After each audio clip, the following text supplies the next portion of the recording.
Good evening, everyone. Welcome to New York. It's really a pleasure to see so many persons coming here. Thank you for coming. I also want to thank people who are tuning in online. We have quite a few that I know are already watching online, so thank you for that. We are here tonight to celebrate the last 3 years of the Carbon2Bio initiative. It's been quite a journey. And what a best way to celebrate than to hear from our Year 3 cohort. So tonight we'll hear from all the innovators that were present from this year in the program. But I also want to take a step back and offer some thought about the last 3 years. For those who are not familiar with C2V, it's really a unique program where we combine, a Carbontech Leadership Council, which is a group of corporate, non-for-profit and government that are really leading this industry and supporting innovation. And it's really a one-of-a-kind where you see collaboration between these multi-stakeholder groups and the startups. And together we're building this ecosystem. We've done that for the last 3 years. The goal is really to build new carbon tech value chain at scale and cost-effective. And when you work hard, and I'm sure all of you are, it's easy to sort of get lost in the details and focus on the what and deadlines and everything, the priorities. But for me, it's very important to always look back and think about the why. Why are we doing this? And really 3 main reasons why carbon tech is so critical. The first one is dear to our organization mission. We are non-for-profit dedicated to climate innovation. And we know that carbon tech, in all scenarios, we need to capture CO2 at a gigaton scale. And that's really something that we have to achieve. So Carbontech is a suite of technologies that can achieve carbon emissions reductions through carbon recycling, but also negative emissions through carbon removal. And you'll see from the presentation tonight that the options are very wide. The second reason is it's a $1 trillion market opportunity. And so how do we realize that opportunity? And the best way that we find is to invite these disruptive technologies to support them into commercialization. We know at the end that we won't have any climate impact if we don't have business model that works. So this is what we're focusing on, is commercializing these new technologies. And last but not least, carbon tech is a new space. It's very much emerging, very rapidly changing. It's a new industry, contrary to more established industries like wind and renewable. We still need to build that ecosystem. We'll need to connect the investors and the startups and the corporates who can be owners and operators. And that's what we do with C2V. That's what we believe we need to do. It's part of the C2V mission to build that ecosystem. So over the last 3 years, we've supported over 26 companies from 450 applicants. So it's a very highly selective program. We had great success with the startup that we selected, and they all work with our industry partners that you will hear from a little bit. We are very intentionally broad with the type of technology that we support, from pure carbon capture to conversion, and really understanding the risks and the opportunities of all the different conversion pathways, including using biomass as a feedstock. And so that's because we really want to understand the whole value chain, and we don't want to just focus on one specific component. Recently we had great wins from our year 2 companies. For instance, Osmosis raised $11 million seed round. Lydian raised a $12 million seed round as well, and Carbon Upcycling raised a $27 million Series A. And if you read National Geographic, you may have seen that CapFix was on the front cover of this magazine. So some examples of the company's success. The other way we measure impact, it's always tricky to measure impact for programs like C2V because how do you measure ecosystem? These are some metrics that we use that we are proud of. One thing that we are proud of this year is that we won. We are semi-finalists for DOE prize, the DAC prize, that will allow us to support DAC companies while still supporting the whole ecosystem and helping DAC companies to identify use cases for CO2. Our startup in total have raised over $400 million in follow-on funding, and that really shows that for every dollar that is invested in the program, there is sort of a return in terms of how much these companies are getting out there on the markets. And the bread and butter really of C2V are collaboration opportunities. So you see on the right-hand side, some metrics that we use in terms of partnership outcomes that we will hear from the startups tonight. And also example like pilot opportunities or joint development agreement.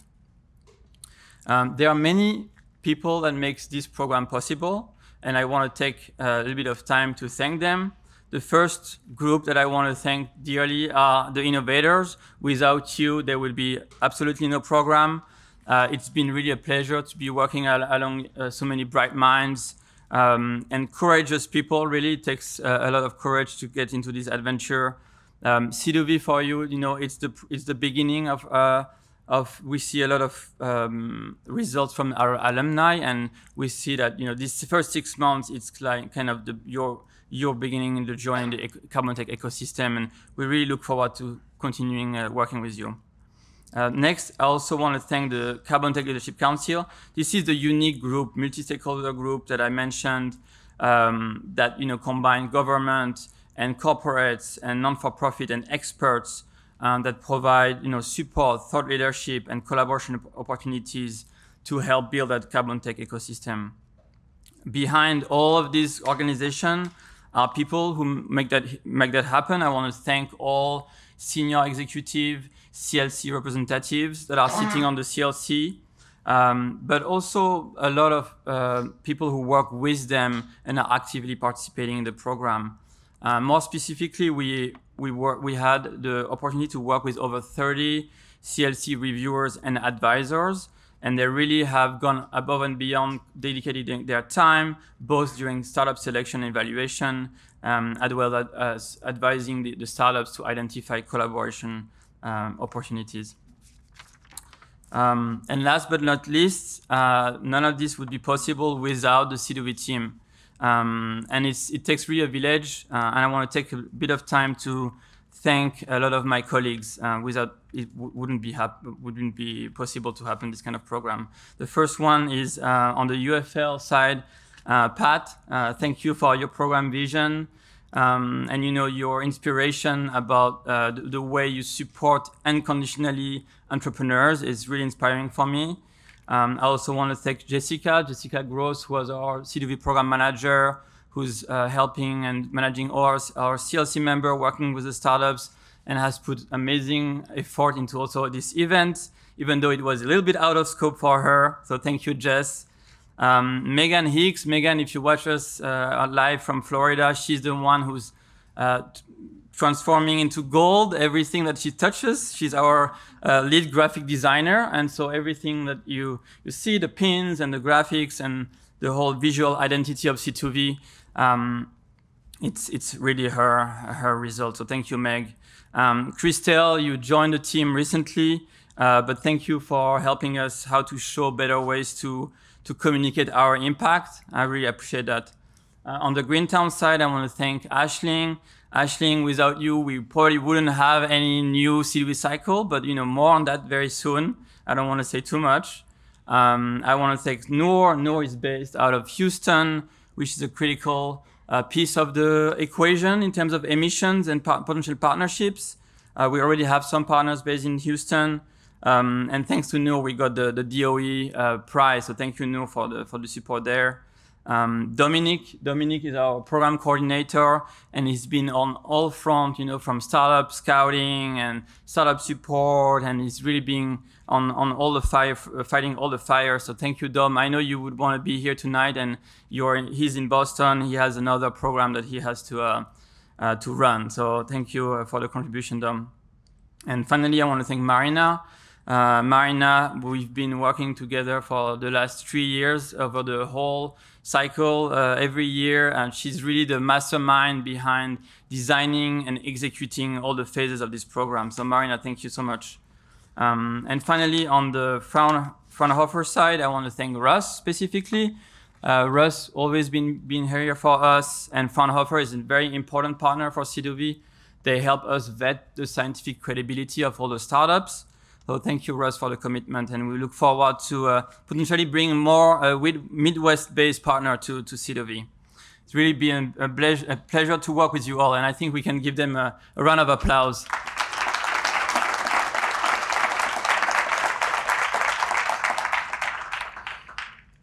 So as I alluded to, we wanted also to share a little bit about our vision for the future.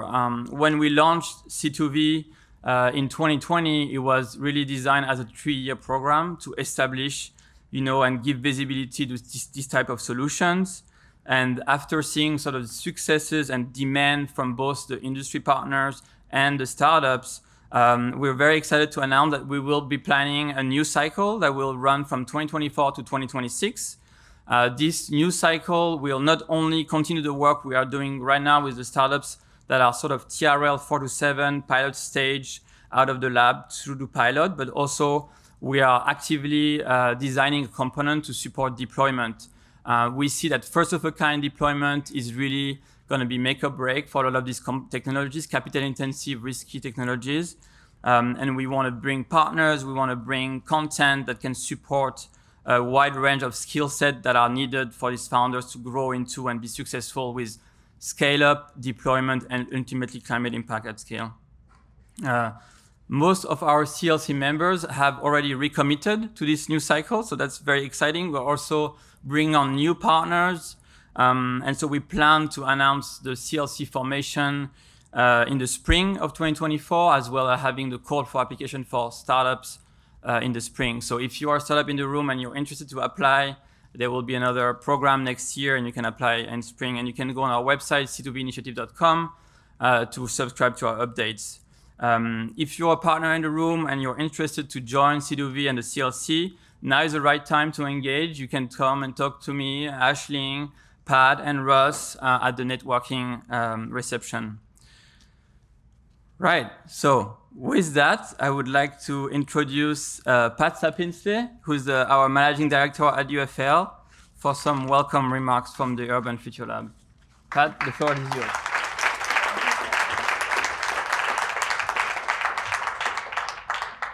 Hello, everybody. Welcome. So my job is to tell you about the wonderful work of the wonderful Urban Future Lab. Over the last 10 years, UFL has grown from 4 people to 17 team members. We've grown from 1 to many incubation and accelerator programs for climate tech entrepreneurs. We're not for profit and we don't take any equity. We're currently running the Acre Incubator, the C2V Accelerator, which you'll learn all about tonight, the Offshore Wind Accelerator, together with Equinor, BP, and New York City's Economic Development Corporation, and Innovate UK, which is a partnership with the government of the UK. Can people hear me? I'm not as tall as Fred. We also offer a certificate granting educational program, one run with NYU's School of Professional Studies. It's called Clean Start. This is for career changers who want to come into this area. So the accomplishments of our member companies are wonderful. They speak volumes to the success of our program and to the brilliance of our entrepreneurs. 88% of the companies we've helped are still up and running, which is a whole lot more than the 20% that's the national average for startups. These companies, with our help, have raised $2.3 billion in the private sector. They've created 4,000 jobs, and they've created a very good return on NYSERDA's money that was spent on all of our programs. None of this would be possible without the great entrepreneurs and the wonderful staff. Our partnerships, too, especially those with NYU Tandon, with NYSERDA, you'll see with Greentown Labs and Fraunhofer tonight. This illustrates how important it is to be collaborative in the climate tech industry. None of us can do this alone. We need all hands on deck. The more we collaborate, the stronger we are. And I'm enormously proud and thankful for these relationships that we have with our collaborators. One last thing, as you know, many of you know, it was announced today that I'm stepping down from leadership at the UFL. I'm very confident in Fred's leadership. He will be the interim managing director. And this team, as you will see tonight, has it down. They're great. So welcome and congratulations to Fred in his new role, and to everyone here tonight. Thank you for coming.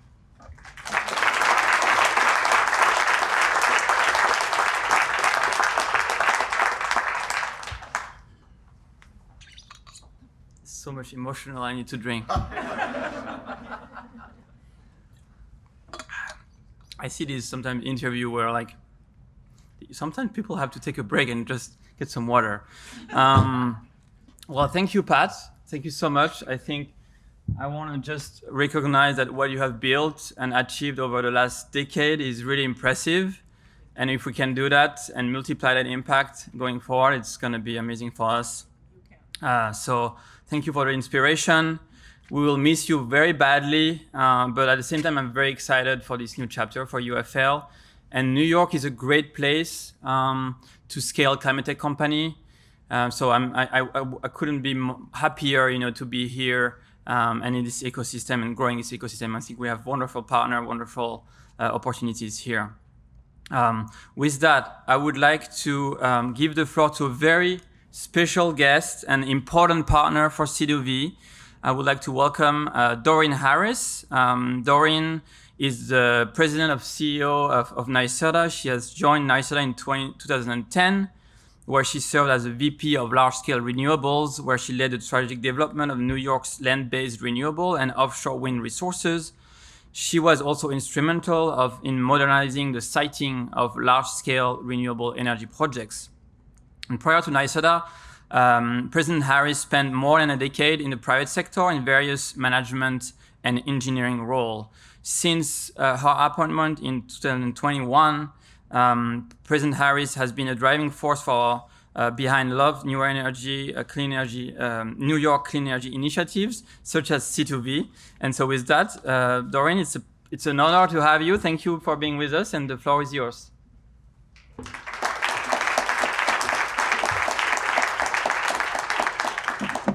Well, thank you, Fred, and also I really do think we owe a round of applause for Pat. Come on.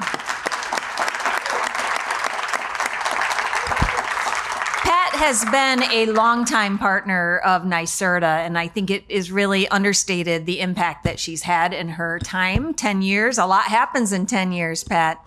I'm thrilled with the foundation you've built, and we promise we won't let you down. We'll keep things moving.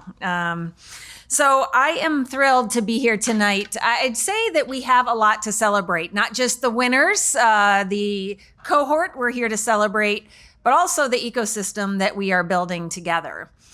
For those who don't know, NYSERDA actually was born of the energy crisis. We were going to find energy independence for the state of New York.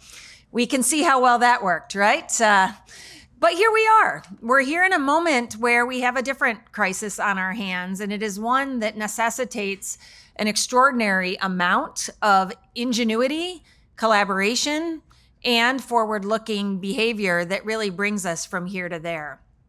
And so NYSERDA has had to pivot since the 70s in some ways, but in others, the premises are still the same. We need great solutions, we need great partners, and ultimately, we need technology innovation that can help us get from here to there. So every time we see new solutions on the market, we consider that to be a good thing. I co-chaired New York's Climate Action Council, and our primary job was to lay out the pathway to get to New York's 2030, 2040, and 2050 goals. And I had to say with a straight face, when I talk about 2050, full stop, I don't know the technologies that will bring us to net zero. And I am actually totally okay with that, because we established these goals because of the foundation upon which they're based, which is one of government-enabled, private sector-led innovation. And so the NYSERDA innovation team here strong, wave your hands, NYSERDA, that's what we're here to do. They're right there. Ziggy and Kristen, thank you for being here, and thank you for your leadership in moving this program forward. I'm here to congratulate not only the 8 startups that we're here to celebrate, but really what they represent at large, which is unique solutions, vision, and determination to bring new solutions forward that we can begin to deploy at scale. And so I consider it impressive, especially, but the ones located in New York State. We have to just point that out. That matters to us. So shout out to Capro-X and Carbon to Stone, our New York companies represented here. When we look at our longer term goals as a state, we know we need technologies like this. We need, likely through our analysis, to mitigate at least 15% of New York State's carbon emissions in that 2050 year. And that's what we're here all to do together. And so really, when you look at the scoping plan, I know it might be buried. It's on page 313, in case you were wondering, where we really talk about the ways in which we can identify carbon dioxide removal technologies, pathways, and research and development necessary to get at that 15%. And that is a big number, friends. That is a huge opportunity. And that opportunity applies not just here in New York, but really around the world writ large. So energy efficiency and low carbon fuel switching can only take us so far. And that's why we're here together to celebrate these startups, but beyond, those who can identify, mitigate, and remove carbon is part of the solution for sure. And when we think about NYSERDA's investments, $800 million, it really does go an extraordinarily long way, but mostly because of the leverage that those $800 million create. I was saying to Pat, this is the biggest leverage in any portfolio that NYSERDA operates. Ultimately, when we invest $1, we see at least $10 from other sources leveraged, sometimes far more than that, as the case may be. But it is also true that when you look at the impact on our economy and on the companies that are formed, 700 companies, 300 products, that's what our innovation team is here to do. So if you don't know NYSERDA, I assume you all do, I hope you take the opportunity to really get to know our team, because we're not going anywhere. Certainly, we have programs that are operating today. We're re-envisioning these programs in light of New York's climate law, which was passed in 2019. So we have new goals and bigger targets to reach. But also, I would say, just as we are involved in the early phases of carbon tech innovation, I know we'll continue to play a vital role into the future. So one thing is clear to me: we have an enormous opportunity before us. And it is one, to ensure that this thriving innovation ecosystem continues to do so, both here and beyond. So I am thrilled to be here to kick off this evening. NYSERDA is thrilled to support all of the partners, and I wish you an enjoyable rest of the event. It'll be amazing to hear from all the companies. So thank you.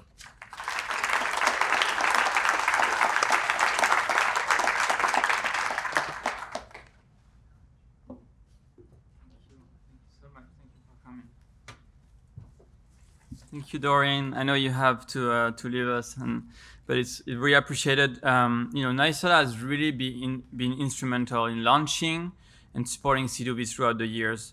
Without NYSERDA, C2V would not have existed. I want to give a shout out to Keighley McDonald. I don't know if she's in the room, but she is one of the brain behind C2V at the origin story.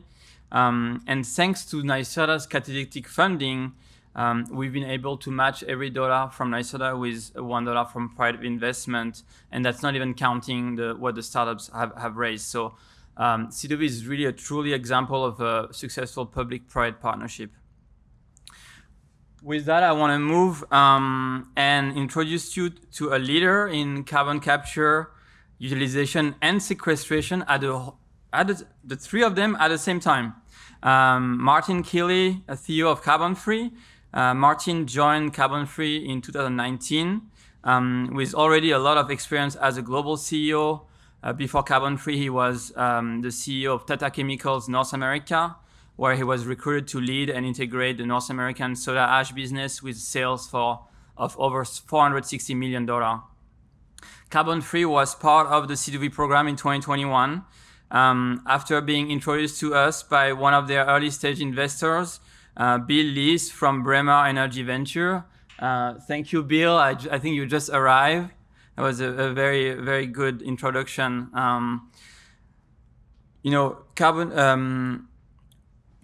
What we see typically from C2V in the program over 6 months is that startups engage a lot with the partners, but the partnership outcomes take time to happen. And Carbonfree is a very good example of that, and that's why I'm very excited to have Martin here reporting out in a way to us after 2 years after your experience and hear about where you are today. Maybe some of the outcomes that realized from C2V, and also what you think we need as an industry moving forward. So Martin, thank you so much for being here, and the floor is yours.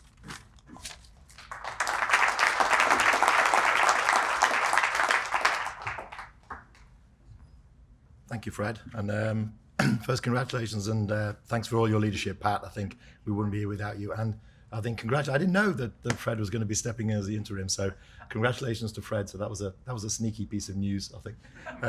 Apologies, I'm a little bit croaky. I've been in Texas for 4 years now, and I think I've acclimatized too much. My blood is too thin.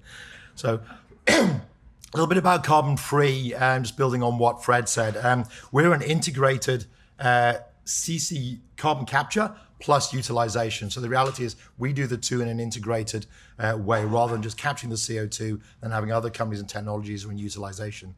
We're very much focused on industrial point source, hard to emit, hard to abate emissions. We're in the stage now of launching out our second generation technology. We have a first generation down in San Antonio, Texas, which is operating profitably. Our second generation technology called SkyCycle takes raw CO2 in the form of flue gas from the likes of a steel flue gas, and through direct liquid contact, we make a very high quality calcium carbonate. We use in the case of the work we're doing with steel, I would like to have props. So we can actually take a steel furnace slag as a source of calcium that's a non-carbonate calcium, which is important.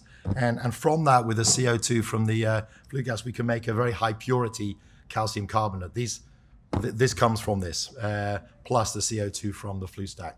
The importance of making a very high purity calcium carbonate is you sell it for more money, and it's as simple as that. At the end of the day, actually it's a phrase that our CTO uses, which I like, is that the only true long-term sustainability is actually profitability. So reality is, if you're not going to make money out of this, it is not going to be sustained. It's not going to sustain past government support, government grants. You have to be highly profitable. So we're very focused. I see lots of people nodding, particularly the VC type thing. That's good. And that's usually important for us. So we're ready to launch that second generation technology, 50,000 ton a year plant. I was asked by Fred to talk a little bit about C2V. We were in the first cohort. He somewhat twisted my arm, I think, a little bit to sort of apply and be part of that with the support of Bill. I'm glad you arrived on time there, Bill, for that. So I think we got a lot out of, I was new, I've got a very long career, as Fred said, in the chemical industry, but I was new into the climate tech and carbon capture. And I learned a lot, even though I'm a fairly grey-haired executive. We were able to cement a partnership with Fluor, and I commend Fluor, I think, for their involvement in C2V. That's hugely important. I think we got Kurt and some of the other team here tonight. And Fluor's been transitioning its approach to wanting to support early stage innovators. And that's not without challenges when you're as big as Fluor is. And I think we've learned together through a lot of that, but it's given us a lot of credibility. I think as well, being part of the early stage, it helped me in a lot of the workshops that we did and the conversations. We've talked a couple of times, a few people have mentioned the concept of community. I think the only way we're going to reach the targets that are so important is we are all independently trying to run businesses and get money out of our technologies. But the reality is no single technology is going to solve the problem. So we all have to work, we have the degree of having to work together. But it helped me to build the story for the fundraising. And successfully, I think out of the work we did with C2V, we were able to do a $52 million raise with the support of Arctic Securities, and that was hugely important, and that helps us even today because these things take longer than you expect them to take. And I've got certainly two of my investors in the room here, so the reality is you need to be well funded to be able to get through that, and so that certainly helped us. The other thing I think it showed me early on was that all types of carbon capture are not born equal. There are lots of, we've developed a whole language even in the 4 years that I've been involved, and we look at different sources, not all CO2. Are we going to suck it out of the air? Is it going to be industrial? Is it going to be biogenic? The reality is, I'm not sure that's a good thing, to be honest, because I think the reality, what we're about is trying to stop the CO2 getting into the atmosphere, and that's what we want to do to reduce it. So we have produced these sort of fissions, which I'm not sure are great, but also it allows us to prove. We had one of the early workshops we had, Fred, was about carbon capture utilization and the complexity that there are so many different forms of utilization. Storage is easy. You capture it, maybe pump it under the ground. It's a simple, one single concept. CCU, carbon capture utilization, is we can be anything from making, high purity calcium carbonate we make, to making aviation fuels, to making vodka, to making building blocks. The reality is that's therefore a more complicated story. And what I learned out of this is we have to do more about advocacy for CCU. So it's something that Carbonfree has been very, very strong on. And I will support any of you who have technologies and involvement in utilization. Please join, that sort of march that we have. We work very closely with the Carbon Capture Coalition. We've developed a subset of the coalition now to support utilization. I was a few months ago up in DC, and we did a whole carbon capture utilization workshop in the Senate to help sort of educate people. We're one of the strongest supporters of the 45Q Parity Act, just getting rid of the nonsense that utilization gets less than storage, which distorts the market when you want to support innovation. So again, I would support anyone to support that. In fact, if anybody wants to support it, there's a collective letter going to legislators in the next week or two. So please, find me out, find my name, and we'd love to send you the link for you guys to support it. And we think that's going to be very important. We're ready now to deploy, on the back of the C2V, the support from our investors and the development work we've done. We're working in close partnership with the US Steel and a number of other major players. And we're getting ready now to deploy our first 50,000 ton a year capture commercial plant up in Gary, Indiana, taking flue gas directly from a blast furnace and making it into this high quality PCC. And I think the other thing I would say, I think I've learned, and I would encourage people in the stories and those who are newer, is I'm a manufacturer of chemicals. I've been there for 30 years, and for probably 25 years of that, nobody wanted to invest in manufacturing chemicals. So the reality is it was all about, light, service-based, capital light.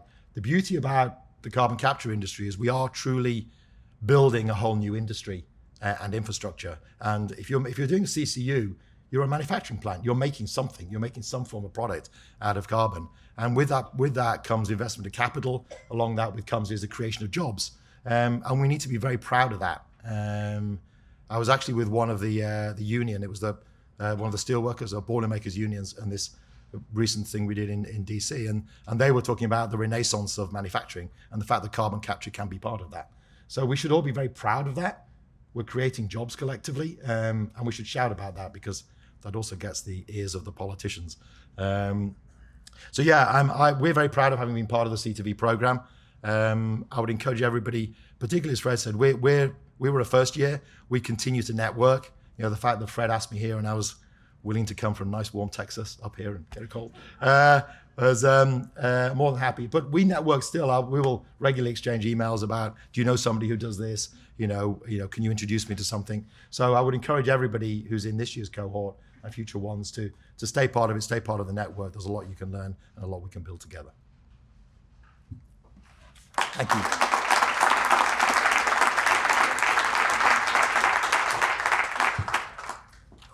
Thank you, Martin.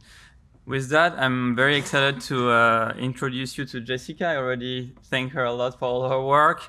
She will take us through the startup presentation. This is our second half of the night, which I'm sure you're all here for, hearing from our crazy 8 startups. So Jessica, welcome to the floor, and you can take it from there. Thanks, Fred. Yes, I'm excited. The moment we've been waiting for, the reason we're all here, is to introduce you to the startups from our Year 3 cohort who will all be doing their presentations tonight. So we've had a diverse group of startups join us for Year 3. We've had everything from carbon capture to direct air capture to catalysis reactors, organic waste into biochemicals, algae that captures carbon, and they're all going to do their presentations tonight. These presentations, each of the startups has 3 minutes to present. They will be talking about all that they've done throughout the C2V program and all of their innovations. I do like to remind people this is not a pitch event. We hope that these presentations spark interest and discussion and that you can continue those discussions afterwards. So no Q&A, but we have a great reception after, so continue those conversations after. And with that, I would like to kick us off. I'm excited to introduce our first startup. Join me in welcoming Clément to the stage, joining us from California. Clément, who is the CEO of Sequester. So welcome, Clément. Thank you. Thanks, Jess. Thanks, everybody. It's a real pleasure to be here. So my name is Dr. Clément Seed. I'm the CEO of Sequester. We're a Los Angeles-based startup. And we focus on basically mitigating emissions from large point source emitters. So think about, fossil and non-fossil burning processes that currently emit billions of tons of CO2. As you well know, today was the start of the COP28.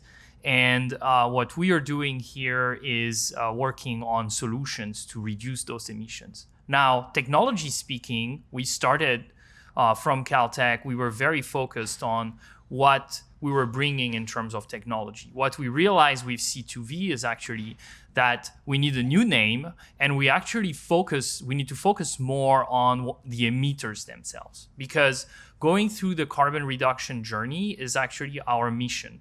We are helping them bringing them a solution to reduce their emission without additional cost.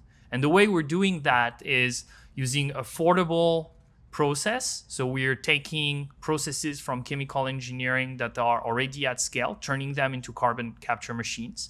They're simple to operate, and they're green. We do not, make it worse. We actually make it much better.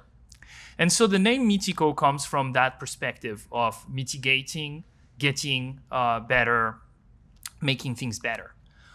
So how do we work with clients? We basically work on a solution that we design together to help them reduce their emissions at their site. Whether these clients are like Andy here, who works for Wellhead and operates a gas-fired power plant, or others. We have a technology that we developed that is that low-cost carbon capture technology based on metal carbonates. And we also help the client track the CO2 emissions across, from their emission to the capture and then through utilization or storage. We provide them with a verifiable process that then they can track and monetize eventually the CO2. So we know that the journey, is just the beginning. We're right now at a system that is capable of capturing 100 tons of CO2 per year and is designed to basically operate with different combustion gases. As we're scaling up, we see opportunities in the US and abroad. We were earlier in Canada, and we see this country as a great way to help them reduce their carbon emissions from post-combustion. And scaling up, we can provide our solution at a very low cost to compete in that sector and reduce the burden for emitters and make it profitable. So here's what it looks like. The system on the left, we named it Centennial. It's capable of capturing 100 tons a year. The one on the right is named Denali, and this is our next scale up. With that, I'd like also to thank the entire team. They're watching online from Los Angeles, so hi everybody. And we are engineers, business people, working together on helping our current emitters in reducing their carbon emissions. Thank you. Please don't hesitate to reach out by email. I'll be here until 7:30, and then I have a flight to take to the Bay Area, so apologize. Bye.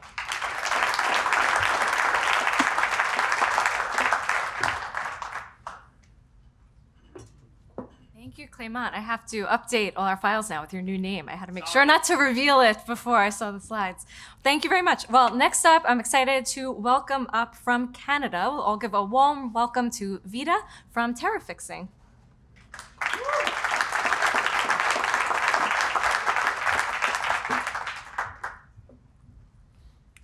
Thank you for your warm welcome, Jess. My name is Vida. I'm a co-founder of TerraFixing, a direct air carbon capture company, and I'm here this evening to make a bold prediction. The future of direct air carbon capture is in cold climates, and we have two main reasons for this.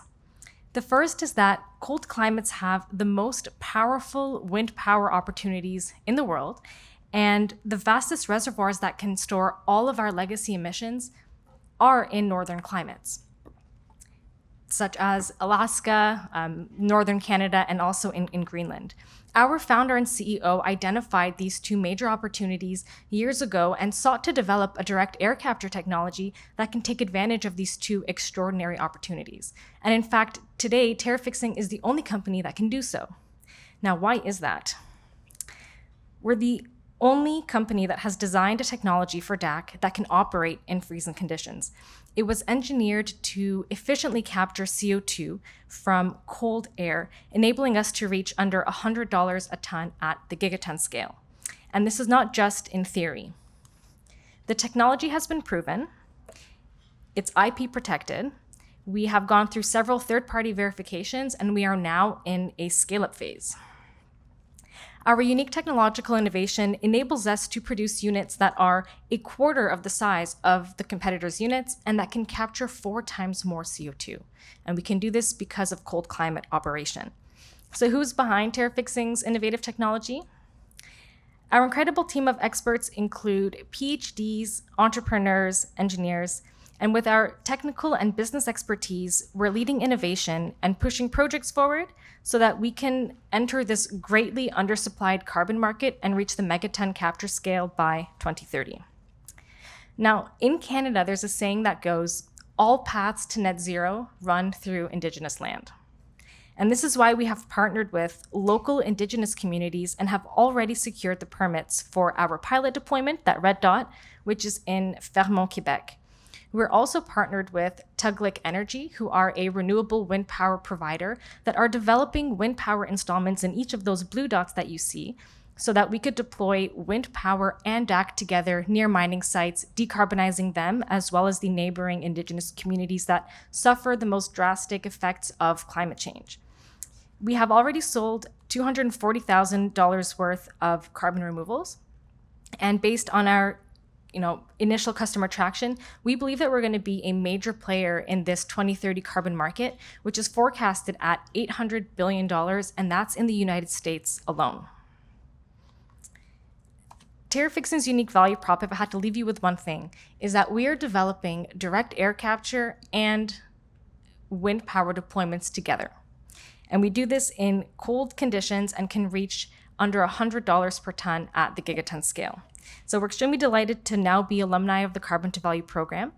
For those of you looking to engage with us, we are anticipating a Series A early 2025. And also for those of you looking to purchase carbon removals, we're actively selling. Thank you so much for your kind attention.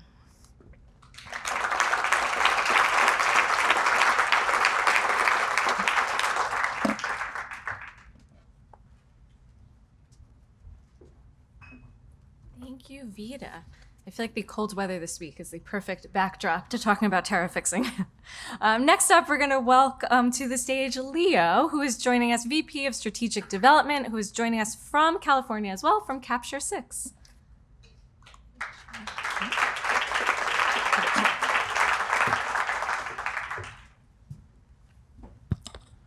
Good evening. My name is Leo Park. I'm at the Capture-X. Unfortunately, not New York based, but we are from the California where we're based, and we have a subsidiary also in New Zealand. But I'm a proud alumni of Stan NYU, so I'm expecting some home advantage tonight as well as support, especially as we are graduating from the Carbon to Value initiative. So I'm really excited to be the C2V alumni after tonight. And it has been really incredible journey since we joined the Carbon to Value earlier this year. So I just wanted to really express my sincere gratitude to the entire C2V team as well as the CS advisors who are in this room today. So we are here to disrupt the wastewater as well as desalination sectors, whose emissions actually are bigger than shipping or the aviation industry. And then we are also here to break the vicious circle whereby climate change leads to water insecurity, which then creates bigger climate as well as environmental problems. And our theory of change is very ambitious. So we aspire to be just more than that company by being able to address both climate adaptation as well as mitigation needs, given, like, for example, how we can produce the clean water through the brine reject, and how we can produce all these carbon negative byproducts that can be supplied to other heavy industries. So we are trying to really offer a very holistic the solution to address all these climate needs of our clients as well as the corporate and the government. So how we do this? So we basically, designed a very unique system, because you have to understand, like, the traditional mandate of the wastewater as well as the desalination sector has, exclusively focused on the water production and management. So what we are doing is that we now take their brine, which again has been traditionally treated as waste, to give the value by using it as a feedstock to create solvent to capture CO2. So this is how, again, we are trying to create a brine to value in addition to carbon to value. And the process is pretty straightforward. So we, again, use brine, and then we're going to put it through the separate a brine treatment system as well as electrochemical conversion, and then the air capture. And then we will do both storage as well as the utilization of the captured CO2. So which would be something similar to what Carbonfree is doing with this calcium carbonates. And like I said, we are very interested in supplying our green chemicals to other heavy industries because we can create the lower carbon or even carbon negative the byproducts such as hydrogen. So we are again trying to be very supportive of decarbonization of value chain of the heavy industries. And we managed to put together a very solid, global project pipeline. And this is, where you can see. And then, collectively, we expect to recover around 200 million cubic meters of water, as well as capturing over 1 million tons of CO2 per annum.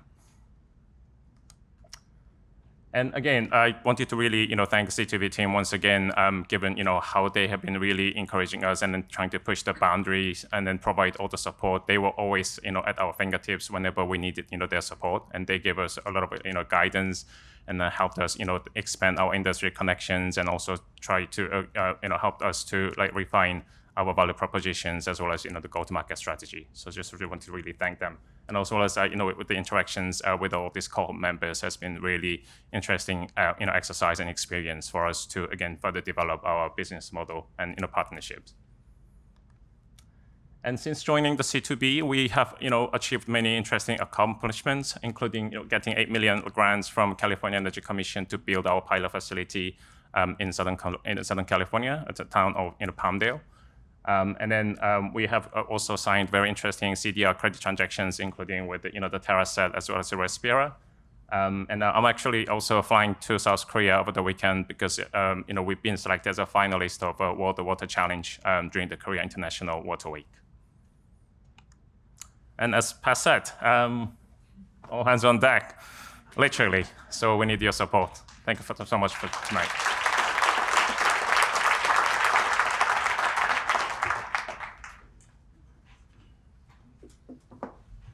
Leo. I feel like that makes me laugh every time I see it. Next up, joining us from upstate New York, we welcome Juan, CEO of Capro-X.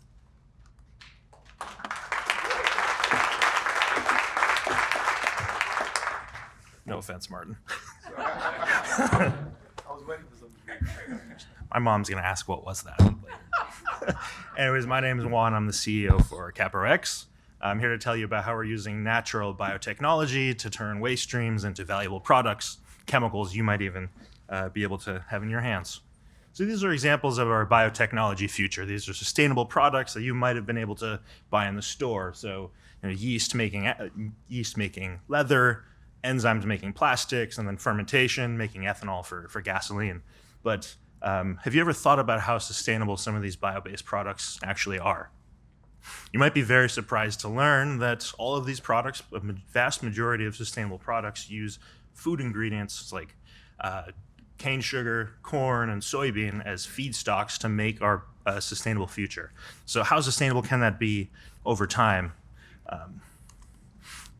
Right now, corn, for example, 40% of the US's corn last year was used to make fuel, 40% was used to make animal feed, leaving just 20% for human food. So what's going to happen in 10, 20, and 30 years when climate change gets worse and worse, with less land and more people, to make that more difficult? So we've developed what we like to call the biorefining holy grail, because we can take non-food grade ingredients, non-food ingredients, to make bio-based products. And really, the opportunities in food waste and ag waste. Just in the US alone, there's over 1 billion tons of food waste that's being landfilled, land spread, even combusted. We don't know what to do with it right now. And if we could take all of that chemicals, all those carbon, and make products, we could actually produce the US's entire jet fuel consumption for an entire year. So the opportunity is really out there to solve carbon issues and also make valuable products along the way. But the problem is that they're disparate feedstocks and they're low value. And what we're doing with them right now is we're using wastewater treatment technologies, basically. Using old technologies that haven't been really innovated in half a century and operating at a cost. So what Capro-X does is we use natural fermentation. So just like what happens in your gut, we use natural microbes to break down complex molecules into building blocks. We have a proprietary extraction tech that harvests those building blocks out of water and then produces pure product streams that we can then use off-the-shelf green chemistry practices to make our portfolio of high-value products. So what that really means is we're able to treat food waste twice as fast as anaerobic digestion. We can make products that are 50 times more valuable than biogas and start delivering new revenue streams for waste streams, as well as developing new products. So what we're actually doing is we're really focused on the dairy industry. They're trucking about 1 million gallons of byproducts and waste every single day just in the US. So Greek yogurts, cheese, whey protein is dealing with these byproducts on a daily basis. So we can install our biorefineries at these largely centralized facilities, cut their disposal costs in half, and then produce high-value products. So we can make food ingredients for the flavoring industry. We can make personal care products, which are already being evaluated for some facial applications. And then ultimately, with more and more scale, we can start delivering that sustainable aviation fuel and industrial chemicals. So we're a spin-off from Cornell. We've been around since 2018. We've been able to secure about $1.5 million in SBIR so far and been propelled forward by a number of impactful accelerators like C2V here. And we're really ready for our next step to start scaling. So we've completed our first R&D pilot project. So it was operating for over a year, upcycling food waste at a dairy facility and producing sample products for our customers and really teaching us everything we need to know to take that next step forward. So our next plan is to deploy a 5-ton per year production pilot, which is the focus of our fundraise for next year. So if you're looking for the next upcycling unicorn or looking to upcycle your waste more sustainably or green chemicals, we'd love to talk to you after the pitches. Thank you.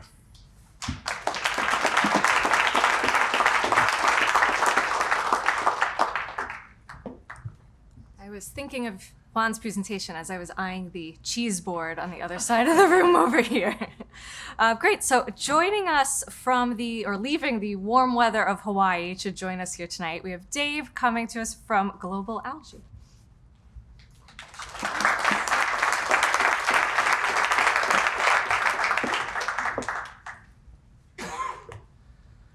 Thank you. I'm Dave Hazelbeck. I'm CEO of Global Algae, and just jump right in here. It's no secret the population has grown exponentially in the last few centuries, projected to level off at around 10 or 11 billion people in the next few decades. We've actually done a very good job of reducing poverty in recent decades. We've gotten that level down to much lower levels than it had been historically, and we've increased standards of living worldwide. This has resulted in a change in diets where people are wanting a lot more protein in their diet and meats, and has greatly increased the demand for consumer products. And all that's been great from the standpoint of the economy and people's lives, but it's put a tremendous strain on the environment. The earth cannot sustainably support the protein and oil demand that we are generating. And as a result, that's caused a number of problems, one of which is deforestation, which has been we deforest about 25 million acres per year, or about 70,000 acres a day. And when you look at climate change, every single IPCC pathway requires us to stop deforestation. It's a component of all the approaches. It's one of the major components. Almost all of them require reforestation. And that's about, it's between 5 and 8 gigatons for each of those. And we've had tremendous effort to try and stop deforestation for the last 20 years, and basically have made very little progress. 95% of the deforestation occurs in the tropical rainforest, and that's really driven by two main products. One is oil. Palm oil is the most efficient way to make oil today for vegetable oils, and soy is the most efficient way to make protein, and that's what drives it in South and Central America. And so as a result, we've not been able to really make any substantial progress in stopping deforestation. So we're stuck in this quandary where we've got this, we know where we need to be. It's about a 15 gigaton total per year mitigation and removal, but we don't have any way to get there. Protein demand is going up, oil demand's going up. On top of that, the revenue from those things have been what have helped alleviate poverty and improve education in the tropics. And so we've got this massive economic and societal forces that are driving deforestation, and we don't really have any answer or any way to bridge that gap to get to the future that we need to be in that's considered essential as part of the IPCC pathways. So we founded Global Algae about 10 years ago. It was founded to bring the cost of production of algae down to where it could be competitive with other agricultural commodities. And that was so that we could harness that unparalleled productivity that algae brings to provide protein and oil. And this is our research and development farm in Kauai, where we are obviously growing in open raceways that you can see there. And we either capture CO2 directly into the raceways. We can also capture from flue gas as well. We now have dozens of innovations throughout the process and are projecting that it will be economical and competitive with agricultural products now. And the algae that we're harvesting is about 50% oil and about 30% protein. And we can produce that at about 30 times less land and water than conventional crops. And so because of that, we just started scale up. So that was our R&D facility. We just started building literally just 2 weeks ago, so I only have these initial pictures, not a facility yet, but we started scaling up to where we're going to intermediate scale. As soon as that's successful, we would move on then to commercial scale. And so we've kind of building this bridge. We've been developing the technology to address those massive drivers of deforestation that I've been talking about. We really need to partner. We need you. We need everyone to partner in terms of getting there, because this is really talking about transitioning agriculture from soy and palm-based feedstocks to an algae oil and algae protein. And that is a tremendous undertaking that's going to require a lot more than just the technology. And so today, there's a lot in the long run. Today, things that we can really use help with, though, are one, strategic partnerships to help accelerate the technology. We're going into piloting now. We need to make sure that by the time we're ready to go commercial, the products that we're making out of that pilot facility are suitable for getting off takes so that we can get the commercial plant built. And then we need help in messaging. We are a small company. It's a family-owned business. We have a very limited number of employees. And so we could definitely use help in getting the word out about the impact algae could have on the world. And so thank you very much. I look forward to hopefully meeting many of you today and talking about how we can create an abundant, sustainable world where there's plenty of resources to meet the growing needs of our population and standard of living and restore the earth. So, thank you.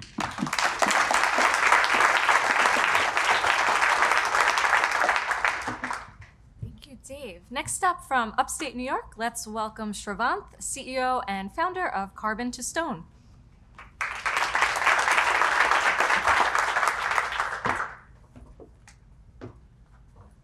Hi, everybody.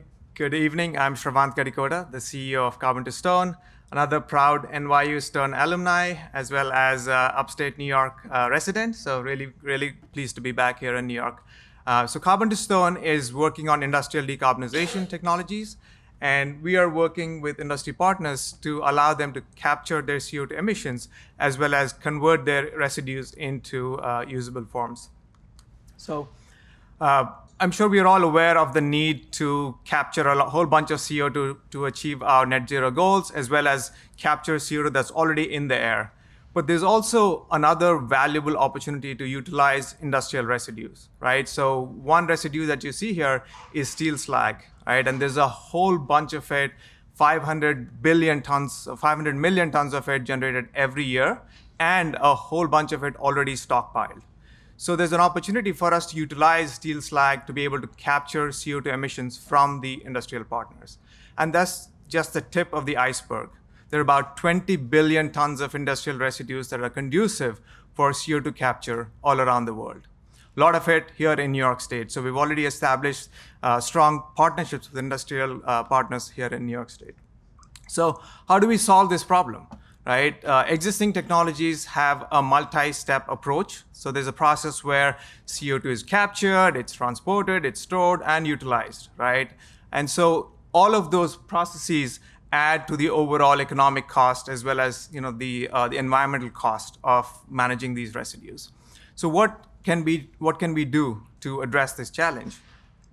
At Carbon to Stone, we are envisioning a scenario where the industrial residues are actually seen as resources, right? So we are able to recover valuable materials from it, as well as capture CO2 emissions that are coming from these industrial partners. So that adds value to these industrial partners, in addition to allowing us to capture their CO2 emissions. And specifically, how does Carbon to Stone do this? So we have a patented approach where we take industrial residues and we're able to fractionate that industrial residue to get as much value we can get out of that residue. So first of all, we can extract metals and minerals in those residues. And a lot of the residues that we deal with, 40% of those residues are metals. All of them are being underutilized right now, either stockpiled or being utilized as aggregates. So we think there's a lot of value we can extract by recovering those energy critical metals from those industrial residues. At the same time, we can use what's in that residue to capture CO2, right? And we can take CO2 either from air or from a point source and convert that into a carbonate. And carbonate is the most durable form of storing CO2. So there's a lot of opportunity here. We've made significant progress with a number of industry partners right here in New York State, and we're really excited to kick off a pilot project with them later this year.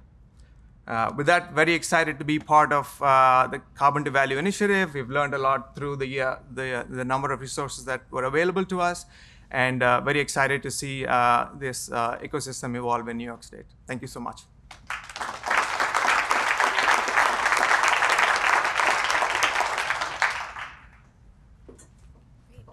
And last but certainly not least, all the way from Germany, let's welcome up Philip, CEO and co-founder of enaDyne.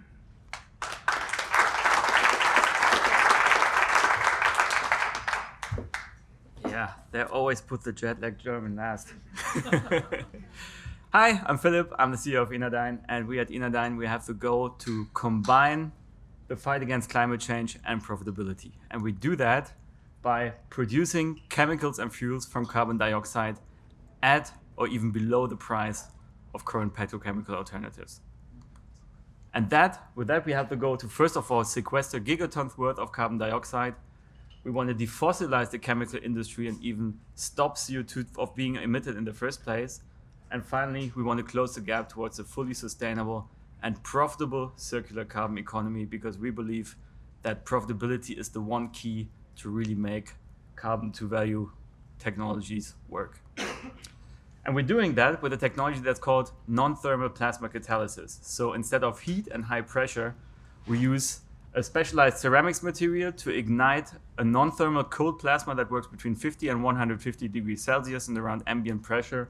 And with that, we can excite the carbon dioxide and turn it into green chemicals and sustainable fuels in a single energy efficient process step. And as with those things that you put here, the good thing is that this sells for way more than the other ones, other stuff. But we're not only here to talk about us, but also about our journey at C2V. And well, that was quite awesome. We had Carbon Council members coaching us. So BASF pressure tested our technology. We had Unilever talking to us about the whole value chain and how we can approach it to get into the market. We had JM, who had quite a lot of experience with plasma already, which was like the natural discussion partner for us, really. And through C2V, we got so many inbound contacts that we sometimes even couldn't fit everything in our calendars. And yeah, we had an awesome start, and we're really looking forward to continue the work with all the different council members and the different partners that we got to know here and will get to know probably. And also some learnings from CCU. The ecosystem evolves constantly, so I can just recommend to every startup to go into the market as soon as possible, even if you believe that you're not ready. Climate change and climate tech takes time, not only in the development phase, but also in the heads of the decision makers. So another reason to engage as soon as possible.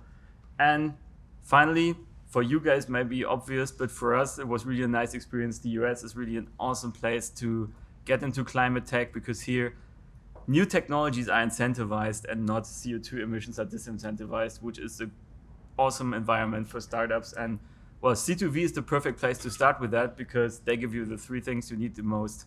They give you network, and even more network. And that being said, thanks to C2V, to Fred and all the team. You guys rock. It was fun. We had a blast. And let's get some beer. Thank you.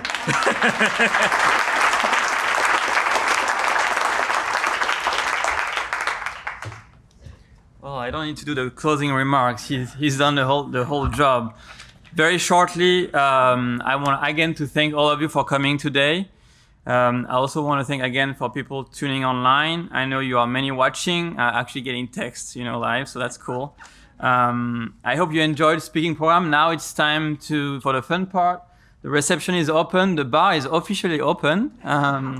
There's food, and I hope you get to network and make the most out of this event. Don't forget to return your badge when you leave it out. We will reuse them. Thank you again for coming, and I look forward to engaging with you.